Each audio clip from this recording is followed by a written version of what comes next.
بسم الله الرحمن الرحيم والصلاة والسلام على أشرف المرسلين نبينا وحبيبنا محمد صلى الله عليه وسلم وعلى آله وصحبه أجمعين ومن تبعهم بإحسان إلى يوم الدين.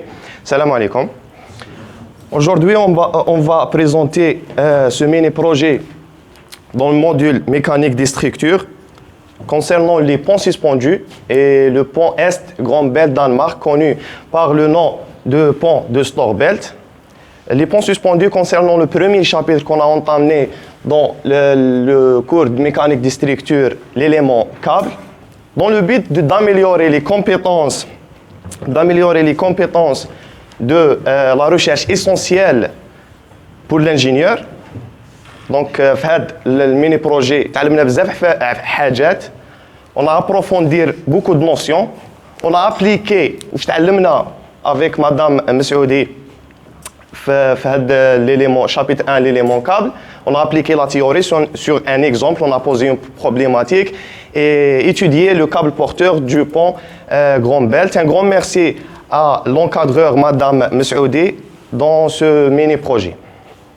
Avant de commencer, aussi, on doit connaître c'est quoi un pont suspendu. Le pont suspendu, c'est quoi et comment on peut construire un pont suspendu. Je vous invite à regarder la vidéo.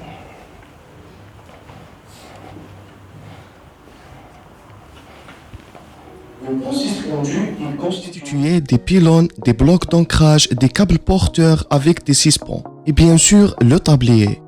Lorsque les véhicules traversent le pont, ils appliquent des charges au tablier qui est suspendu par les suspens. Et c'est pour ça qu'il s'appelle un pont suspendu. Le chargement est transmis du tablier vers les câbles porteurs à l'aide des suspens. Et ça va créer une force de tension égale dans chaque câble porteur ancré au bloc d'ancrage. Finalement, ce poids se transfère au pylône. La construction est commencée par les pylônes du pont. La partie au-dessous est appelée le pilier ou bien la pile. Il y a trois méthodes principales pour construire ces piliers sous-marins, en utilisant la fondation des pieux, le patardeau et le caisson. La fondation de pieux construite par forage jusqu'au lit de la rivière. Installer le ferraillage et le coulage du béton. Une autre méthode consiste à utiliser un batardeau. Le batardeau est construit à partir d'ardoises individuelles. Puis l'eau est pompée, créant un espace sans eau pour les travailleurs de la construction. Lorsque les travaux du pilier sont terminés, le batardeau sera retiré. La troisième méthode consiste à utiliser le caisson. Il s'agit d'une boîte en béton armé construite hors site et livrée sur place à l'aide des navires de remorquage. Le caisson est enfoncé jusqu'au lit de la rivière, rempli de sable à l'intérieur. Après la construction des piliers sous-marins, la construction des pylônes commence. Ils ne sont plus sous l'eau, de sorte que la construction se déroule comme d'habitude. Après la construction des pylônes, il est temps de mettre les câbles principaux. Ils semblent petits de loin, mais il est en fait de très grand diamètre si vous regardez de plus près. Pour la référence, vous pouvez voir ici la taille d'un câble principal. Le câble principal se compose de tant de petits fils d'acier. Ils seront serrés ensemble pour former le grand câble principal, puis recouvert de plaques d'armure pour éviter les dommages météorologiques. Le câble entier est très gros et lourd. Il doit donc être installé sur place par chaque petit fil. Ce processus est appelé câble spinning ou bien filage de câbles. Sur les pylônes, il y a un système de scellement. C'est là que les câbles seront posés. Les travailleurs doivent installer un téléphérique et une plateforme de marche. Il s'agit d'un câblodistributeur. Il transporte de petits fils sur le dessus des pylônes à travers tout le pont. Le câblodistributeur doit faire tant de trajets pour livrer de petits fils jusqu'à ce qu'ils soient suffisants pour former un gros câble principal. Ce processus pourrait prendre des mois. Lorsque les câbles porteurs sont terminés, les suspens sont installés. La dernière partie est l'installation du tablier. Le tablier est en forme des sections préfabriquées hors site, qui sont ensuite soulevées à l'aide d'une grue. Ces sections du tablier sont reliées les unes aux autres et en suspens. Ils doivent être installés à partir des pylônes et être placés vers l'extérieur des deux côtés. De cette façon, ils s'assurent l'équilibre. résumé de comment on construit un pont suspendu.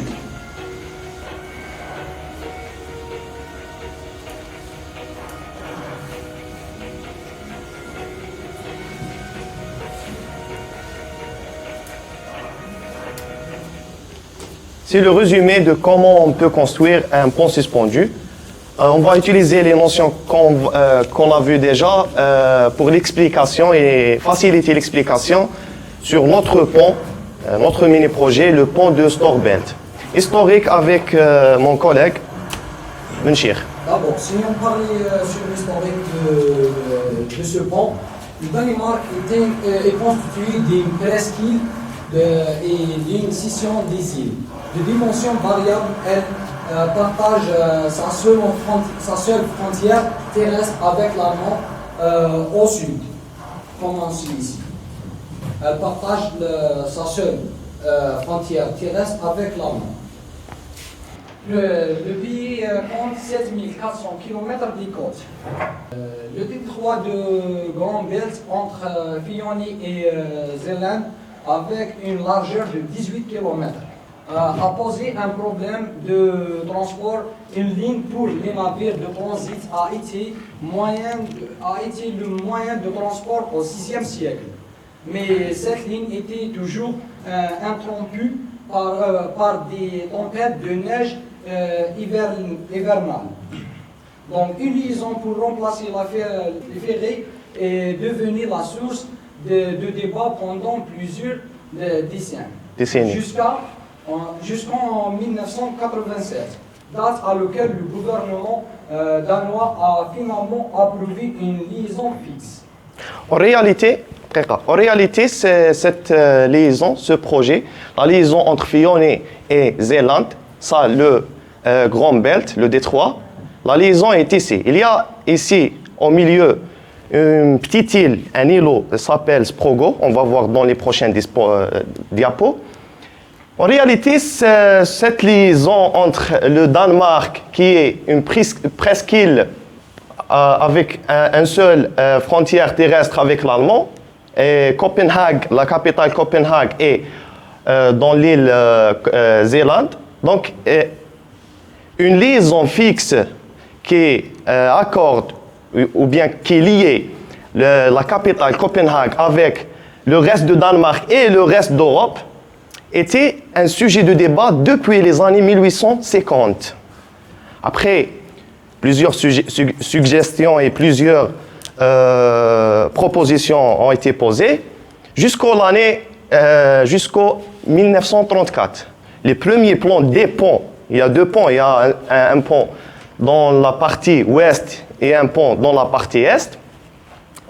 Les premiers plans des ponts sont présentés en 1934. En 1936, le coût estimé des deux ponts, le pont de l'ouest Orson, a été estimé à 152 millions de couronnes danoises. Le pont est, qui s'appelle Storbelt, a été estimé à 257 millions de couronnes danoises. Mais en 1936, $100 en 1936, c'est l'équivalent de 2144 $ en 2022. Donc en 1936, ils ont estimé ce coût. Et en 1948, le ministère de Travaux publics danois, maintenant il est appelé normalement le ministère du Transport, a créé une commission d'étudier les implications d'une liaison fixe entre Fioni et Zélande.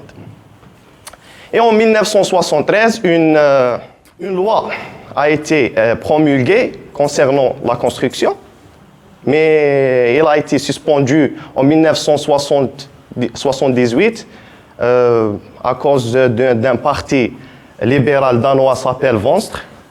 Ils ont exigé le report des dépenses publiques. Mais en 1986, un accord politique a conclu que la reprise des travaux. Et en 1987, une loi a été adoptés concernant la construction. En 1988, les travaux sont commencés, mais les travaux de la liaison fixe complète, les travaux de pont suspendu Est-Storbelt a été commencé en 1991. La construction de la liaison a commencé en 1988 et les travaux du pont Est du Grand Belt ont commencé en 1991, bien que la liaison a été ouverte au trafic ferroviaire pendant plus d'un an. En 1987, le trafic ferroviaire, la voie ferrée des trains a été ouverte. La reine Margrethe II du Danemark a finalement déclaré que la dernière partie de la liaison, le pont Est, est ouverte à la circulation routière le 14 juin 1998. Vous pouvez imaginer l'importance de ce projet. Le premier débat concernant une liaison fixe a été commencé en 1800, les années 1850. Le roi danois en 1850 était Frédéric VII. Après Christian IX, après Frédéric VIII, après Christian X, après Frédéric IX, qui est le père de Margrethe II. 5 rois et une reine pour commencer les travaux d'un tel projet. Il a été déclaré sûrement le plus grand projet d'ingénierie au Danemark, réduisant la taille du pays, reliant la capitale Copenhague au reste du Danemark ainsi que l'Europe. Ce lien passé par une île s'appelle Sprogo. Ce lien, Sprogo, ici on voit Sprogo. Et ce lien se compose d'un pont suspendu et d'un tunnel ferroviaire entre les îles de Sprogo et de Zélande. Ici, un tunnel ferroviaire et un pont suspendu. Sprogo en danois, Sprogo en danois signifie l'île de la langue, mais il est appelé localement l'île du milieu. C'est un îlot, c'est une très petite île qui fait 4 fois de sa taille origine après avoir été étendue artificiellement. On peut voir dans la vidéo prochaine que la forme de quelques parties, surtout la partie du tunnel ferroviaire, on peut voir clairement qu'il est artificiellement étendu.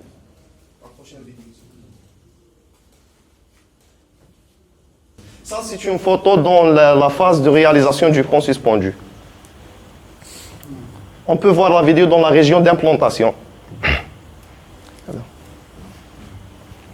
Comme on l'a mentionné précédemment, cette liaison contient un pont urbané dans la partie ouest et se compose d'une autoroute et un chemin ferroviaire pour les terrains sous la chaussée routière directement. Sur l'îlot Sprogo, l'autoroute continue et passée par un pont suspendu, mais la voie ferrée passée par un tunnel sous l'eau jusqu'à Zélande. Une vidéo va montrer ça.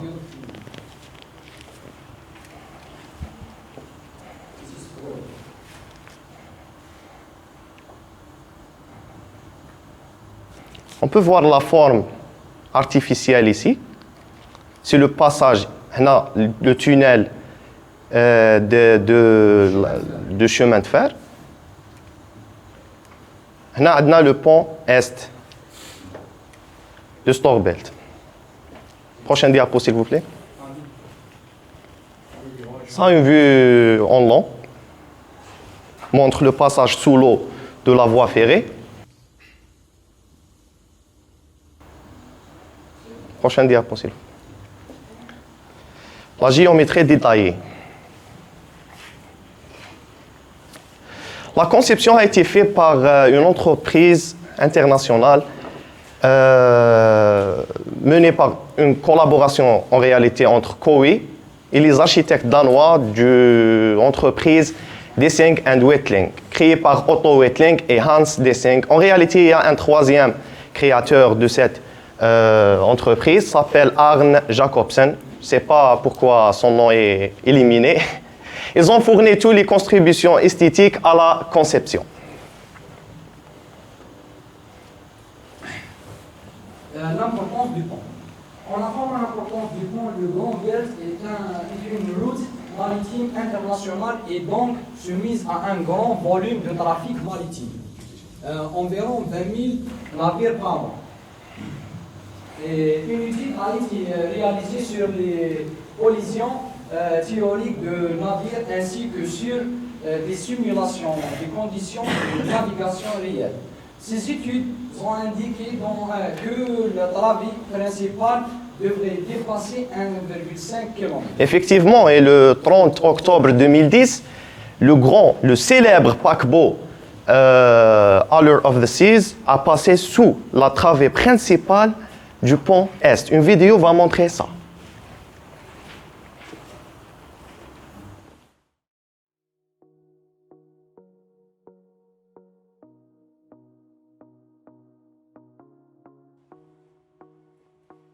On remarque que le trafic a été stoppé, le trafic routier.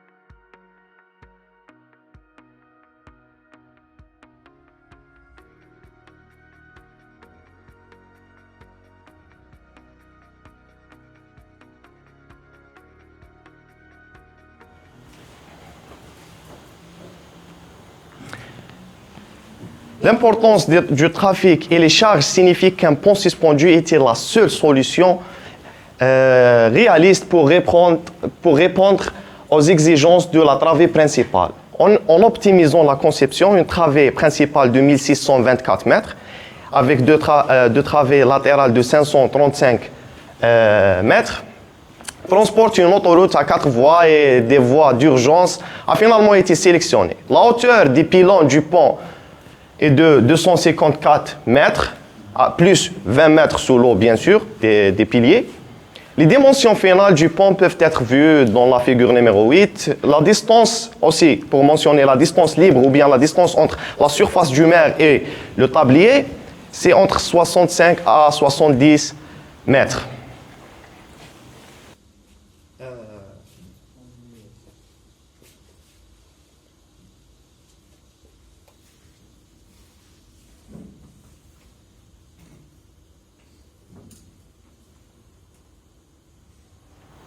« 250 mètres de pylônes avec 20 mètres sous l'eau. »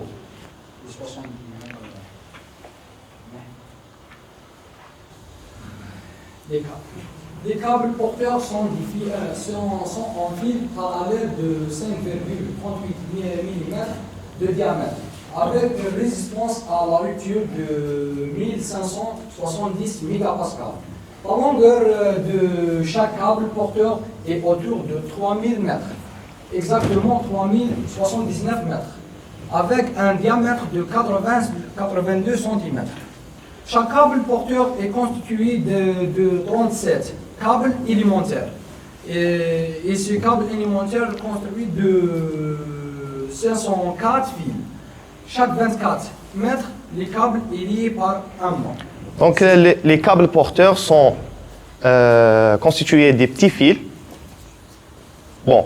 Plus précisément par des torrents, 37 torrents dans chaque câble porteur. Et ces torrents est constitué de 504 fils de diamètre 5,38 mm. En réalité, la quantité ou bien la longueur totale des petits fils est autour de 112 500 km. Ce qui signifie faire 3 fois le tour de Terre par l'équateur. Et donc, on a l'équateur, la distance c'est 40 000 vers 40 075 km, presque 2,8 tours de Terre par l'équateur.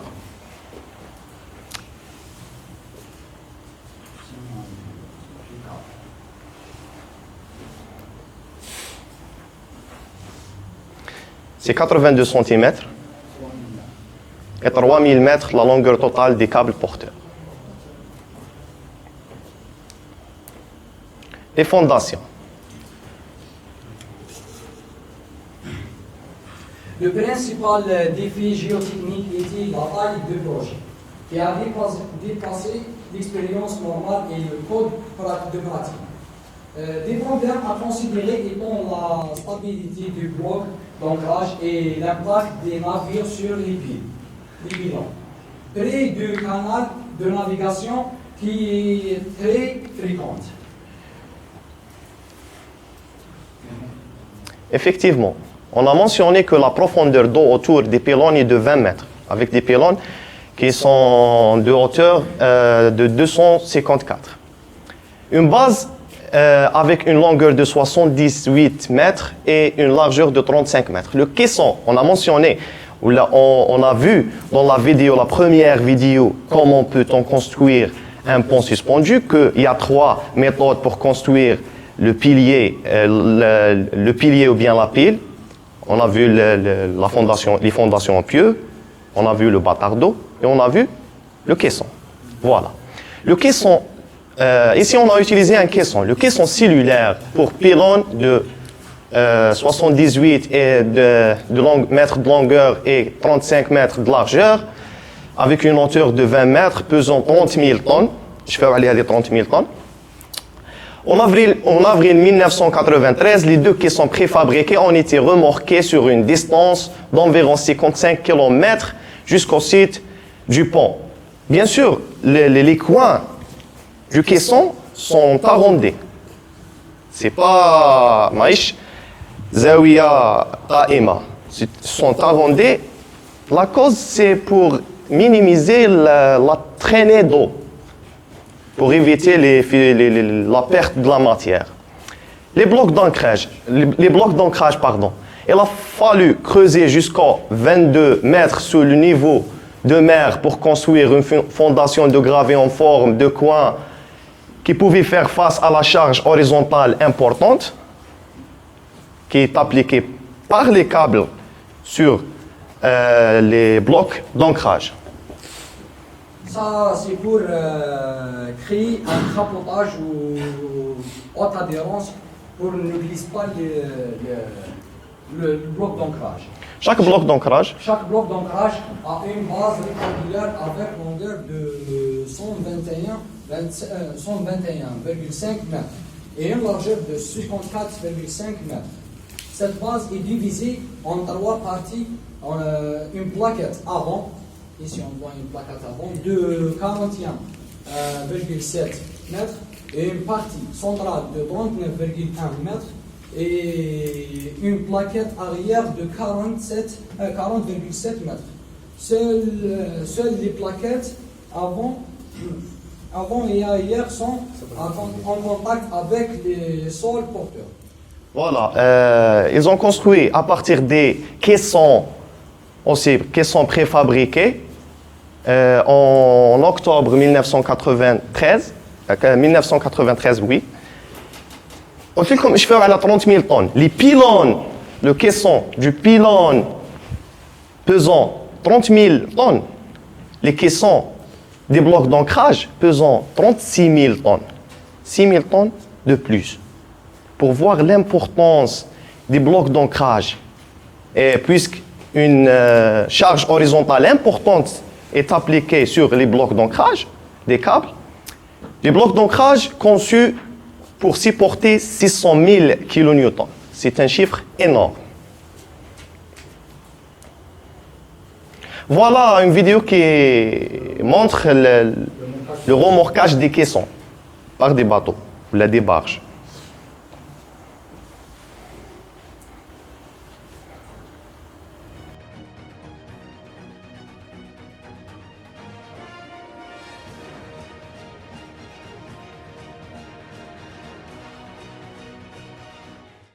C'est bon. L'exécution d'ouvrage. Les câbles. Une fois les structures en béton terminées, les câbles principaux devront être suspendus. Les ingénieurs ont décidé de ne pas utiliser de torrents de fils parallèles préfabriqués, mais d'utiliser un type modifié de technique traditionnelle, aerial spinning, appelée méthode de Lagrangian aerial spinning. Cette modification prenait moins de temps et était moins sensible aux conditions météorologiques. comme le vent, que la méthode traditionnelle. L'opération a commencé le 6 juillet 1996 et s'est déroulée 24 heures par jour pour un record de 4 mois. Finissons cette semaine plus tôt que prévu. Effectivement, on a vu dans la vidéo, la première vidéo, que on a vu la technique cable spinning, filage des câbles ou bien aerial spinning, it's the same. Mais ici, ils ont utilisé un type modifié de cette méthode, par les Japonais bien sûr. Dans la technique traditionnelle cable spinning, la tension des fils est divisée jusqu'à 50% de sa tension définitive correspondante à son poids propre sous une flèche donnée. Mais dans la méthode low tension aerial spinning, la méthode modifiée, 20% de la tension des fils est supportée par une passerelle volante, s'appelle catwalk. Puis, ils ont mis des câbles supplémentaires appelés les câbles de contrôle de flèche pour reprendre cette 20% de tension qui a été supportée au départ par la passerelle volante. C'est une modification technique, c'est détail du détail. On peut voir une vidéo modifiée montre cette technique. Bon, les avantages de cette méthode mise au point par les Japonais, comme on a mentionné, comparé à la méthode traditionnelle, c'est le gain du temps. Et le temps, c'est appréciable l'ingénierie.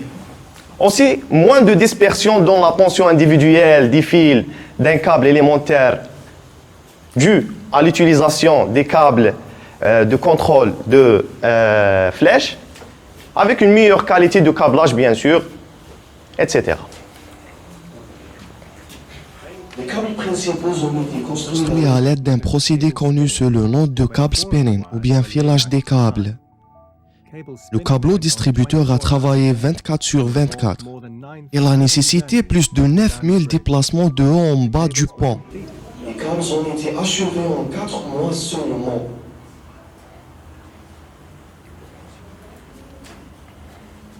Une fois les câbles porteurs sont prêts, le tablier peut être assemblé.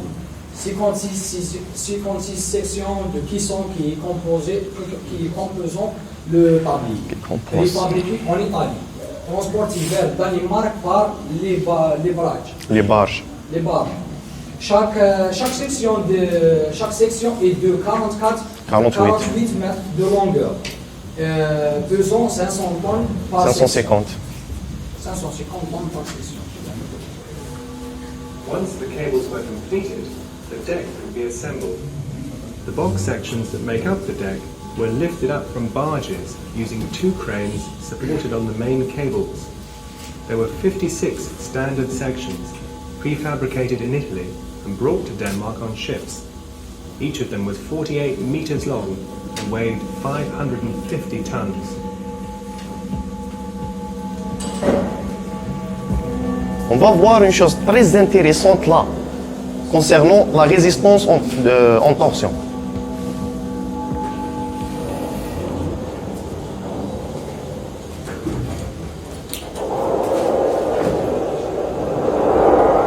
I'm right underneath the roadway, inside the bridge, and it's like a gigantic hollow box section, 31 meters wide and 4 meters deep. And this is where the bridge gets its stiffness, solving the problem faced by the early bridge designers 100 years ago. These trusses run right across the bridge, and they give it the twisting or torsional stiffness it needs. They act like walls, like this empty Voilà l'exemple. It's easy to twist without the drawer inside, but when I put the drawer back in, then it has a lot of twisting or torsional stiffness. And that's because the walls at each end hold the outer skin in place. And that's really where the box gets its stiffness from. c'est trié pour la rigidité en torsion. 2 tabliers. Une problématique a été posée concernant ce pont suspendu. Soit le pont suspendu autoroutier du détroit Est du Great Belt au Danemark, reliant l'île, ou bien l'îlot de Sprogo à l'île de Zélande. En circulation depuis 1998, construit avec des câbles en acier spécial de résistance à la rupture égale à 1570 mégapascales. Ce pont possède 3 voies de circulation dans chaque sens et il possède 3 travées, une centrale de longueur 1624 et 2 latérales de 535 mètres. Ce pont suspendu est de type auto-ancré en berge. Chacun des 2 câbles centraux est bi-appuyé sur 2 piles de hauteur ou la pylône de hauteur de 254 mètres. 24 mètres plus que les piles du pont de Golden Gate. Soit une hauteur de pile d'environ HP égale à 184, on va voir la figure d'exercice, jusqu'au niveau du tablier. La flèche des 2 câbles centraux est maximale à mi-portée, est égale à 160 mètres. Le poids total du tablier est de 22 740 kg par mètre. Voilà la figure qui montre l'exercice, ou bien le pont de l'exercice. Il y a des questions, déduire la charge uniformément répartie sur l'horizontale Q et vice-versa. Dans le câble central, on va étudier l'expression de la flèche et calculer la tension maximale Tmax dans le câble et l'inclinaison maximale θ du câble. Et vérifier la résistance de ce câble. Et comme on a dit que les blocs d'ancrage conçus pour supporter une tension maximale de 600 MN, voilà, en intégrant la charge due au trafic routier, on va calculer la charge uniformément répartie sur l'horizontale Q' qui agit réellement sur les câbles et continuer la suite d'exercices avec cette valeur de charge. Le reste de l'exercice est le câble de rive, connaissant la distance, une distance D qu'on va voir dans la figure. On va déduire la flèche du câble de rive à mètre AV et calculer pour ce câble de rive l'angle d'inclinaison du câble bêta en berge, c'est le point d'ancrage, et l'angle d'inclinaison alpha du câble au voisinage de la pile. Et la tension du câble en berge, T bêta, et la tension du câble T alpha au voisinage de la pile, et déduire le système de scellement utilisé pour ce pont et justifier les calculs. La solution. Pour calculer la charge uniformément répartie sur l'horizontale, on a le poids de tablier total en kilogrammes par mètre. Donc on convertit en kilonewtons par mètre et on multiplie fois 10 à la puissance moins 2. Et divisé par 2 parce qu'on a 2 câbles. Donc notre charge est égale à 113,7 kilonewtons par mètre. Deuxième question a dit écrire l'expression de la flèche. On a notre câble est d'une forme parabolique. Donc l'équation A égale à y de x égale à x carré plus bx plus c. En pesant le repère sur le point le plus bas du câble. Donc y de 0 égale à 0 implique que c égale à 0. Et y' de 0 implique que b égale à 0. Et y de 812 égale à 160. 1624 sur 2, c'est 812. Donc on peut... Alpha égale à 160 sur 812 au carré. La tension maximale. On applique la loi de tension maximale qui est égale à Q fois L sur 2 fois la racine de 1 plus L sur 4 fois F, le tout au carré. Et on a une application numérique donne de Tmax égale à 251,81 MN. L'inclinaison maximale θ du câble. L'inclinaison maximale est au niveau d'appui après l'équation de la flèche. Donc, tangente θ égale à y' de 812, qui égale à 2 fois 160 sur 812 au carré fois 812. Donc, θ égale à tangente moins 1 de la valeur de Y'. θ égale à 21,5. Le câble central.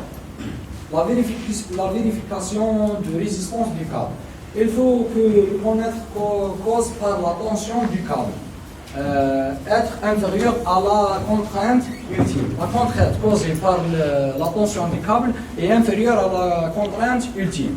Sigma S inférieur à sigma U. Donc sigma S égale à T max sur S. Et on a T max égale à 251,81 mégapascal sur la section du câble qui donne 476,82 mégapascal. Qui est inférieur à 1570 mégapascal. C'est vérifié. Si en réalité T max égale à 600 méganodes, on calcule la charge uniformément répartie sur l'horizontale, Q'. Dû au trafic routier, on sait que T max égale à Q' fois L sur 2 fois la racine de 1 plus L sur 4 fois F, le tout au carré.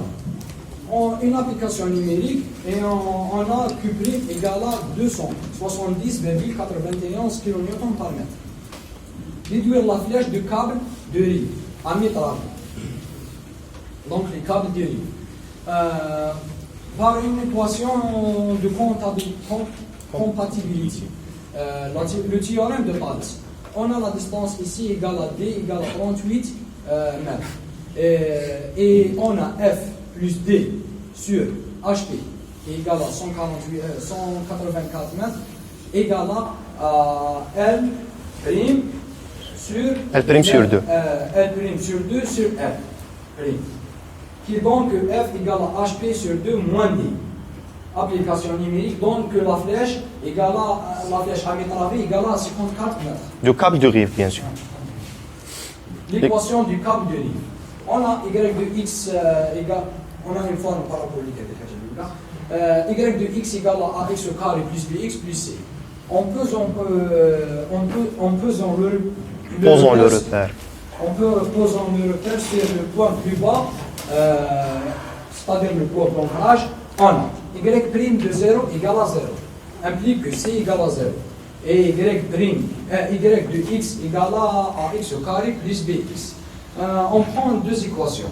La première équation dit que y de 535 égale à 184 et y de 267,5 égale à 54.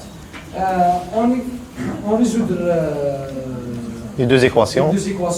Et donc y égale à ça c'est A et ça c'est B. C'est B. L'angle de l'inclinaison du câble bêta. On sait que tangente alpha. Tangente bêta égale à y' de 0 égale à B.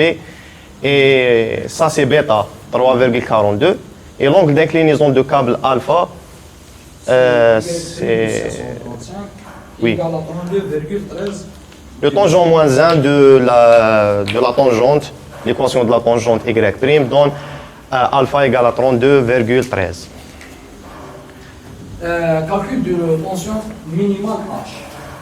On sait que H égale à QR le carré sur 8F, la flèche. La conclusion.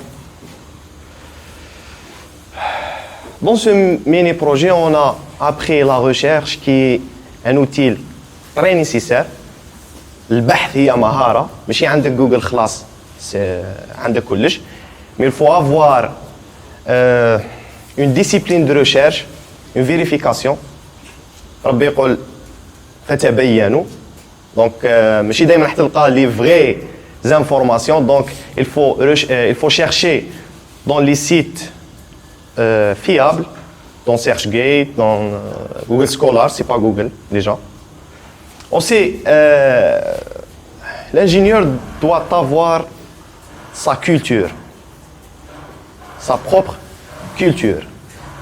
Et c'est magnifique de lire des articles, l'historique des ponts, l'historique des pays comme le Danemark. et les aspects, l'influence des aspects politiques et économiques qui interviennent dans l'ingénierie.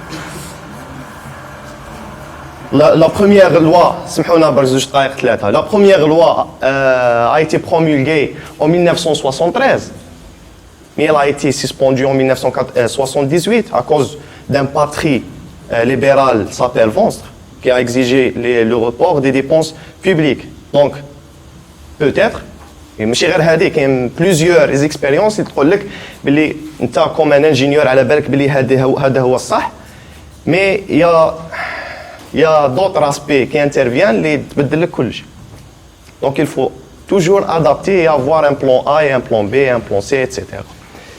Le fondement théorique, connaître les problèmes techniques et les solutions choisies par des ingénieurs, même d'appliquer la théorie اللي قريناها sur l'élément câble, sur un problème réel, problématique qui a été posée par nous-mêmes.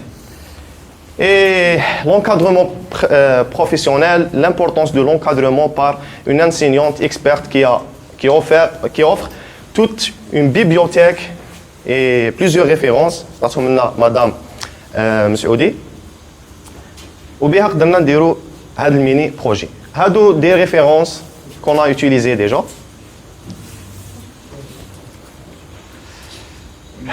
Merci pour votre attention. سبحانك اللهم وبحمدك أشهد أن لا إله إلا أنت أستغفرك وأتوب إليك. Vos questions s'il vous plaît. On applaudit mes camarades, mais pas très fort parce que là c'est un programme. Je commence moi-même par applaudir.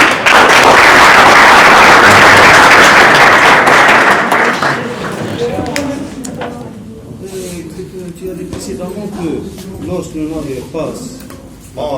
Oui, oui. ماشي n'importe quel navire. Mais ماشي كل ما تجوز نافير يحبس الترافيك. Non.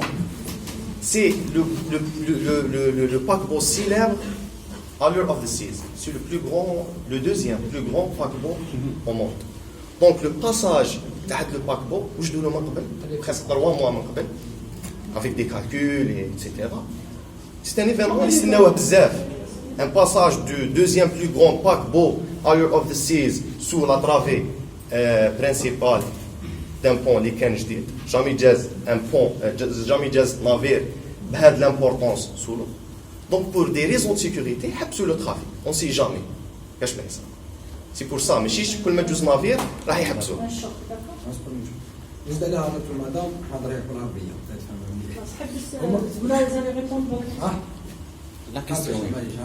Vous allez répondre à la question. Oui, madame. Madame,